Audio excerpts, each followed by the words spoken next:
The grand chamber of the Galactic Council hummed with the whispered conversations of 100 different species. The vast, dome-shaped room was designed to accommodate beings from gas giants, water worlds, and everything in between.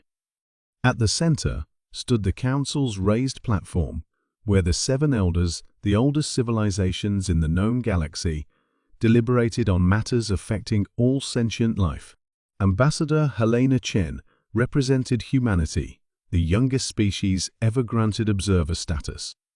For 3 years, she had endured patronizing speeches and dismissive glances from races who had sailed the stars, while humans were still discovering fire. Today was supposed to be different. Today, humanity would formally petition for full council membership. The Draloxin Elder, a crystalline entity that communicated through pulses of light, addressed the chamber. The translation came through Helena's neural implant. The Council has reviewed the human petition thoroughly. We acknowledge their rapid technological advancement and cultural proliferation. However, we have concerns. Helena's heart sank. She had spent months preparing for this moment, gathering evidence of humanity's worthiness. Humans, continued the Elder, its facets refracting light in complex patterns, are fundamentally a fearful species. Their history is defined by war because they fear conflict. They arm themselves because they fear vulnerability. They expand because they fear scarcity. A species so driven by fear cannot be trusted with the responsibilities of council membership. Murmurs of agreement rippled through the chamber. Helena felt her cheeks flush hot with anger. The Elder was twisting human history, reducing thousands of years of struggle, triumph, and evolution to a simple psychological defect. Ambassador Chen, the Draloxin addressed her directly. Do you wish to respond? Helena stood slowly, her mind racing. Diplomacy demanded restraint, careful words, and measured tones. But as she looked around at the condescending expressions of the council members, something inside her snapped. Elder, she began, her voice steady but charged with emotion, you claim to understand humanity, yet you fundamentally mischaracterize us. The chamber grew silent. Humans don't fear war, we hate it. We know its cost better than any species here. While your civilizations evolved in isolation or with minimal competition, we forged ourselves in conflict. Every human carries the genetic memory of 1,000 battles, not because we seek them, but because we survived them.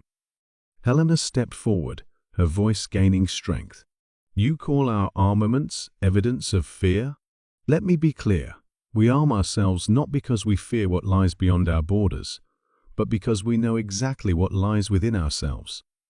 The same ingenuity that built our starships also created weapons of mass destruction. We understood the terrible power of the atom centuries before we harnessed it for peaceful purposes. The council chamber was completely silent now, all attention focused on the human diplomat whose calm demeanor had transformed into controlled rage. And our expansion?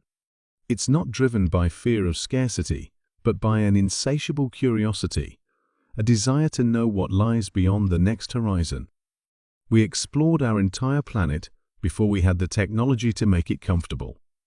We sent humans to our moon using computers less powerful than the translation devices in this room. Helena's voice echoed through the chamber.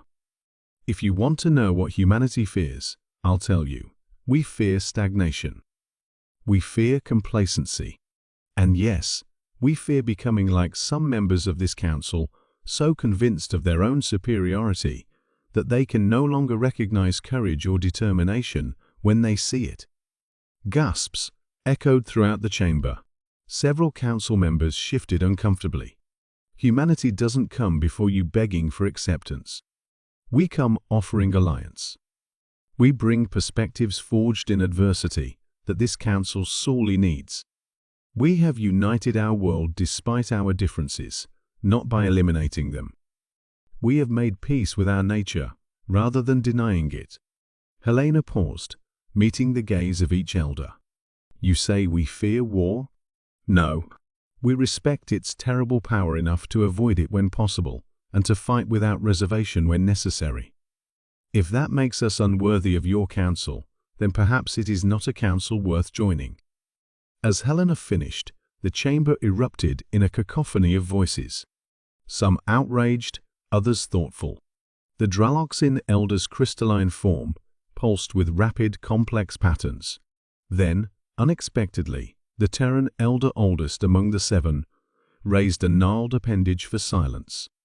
"It has been 10,000 cycles since I heard such honesty in this chamber," it said, its voice ancient and resonant. "Perhaps we have forgotten what passion looks like. Perhaps we need reminding." The Elder turned toward Helena. "Ambassador Chen, your petition requires further consideration, but you have made an impression today that will not soon be forgotten." As Helena returned to her seat, she knew that regardless of the Council's decision, humanity had been truly seen for the first time, not as the galaxy's children, but as its future.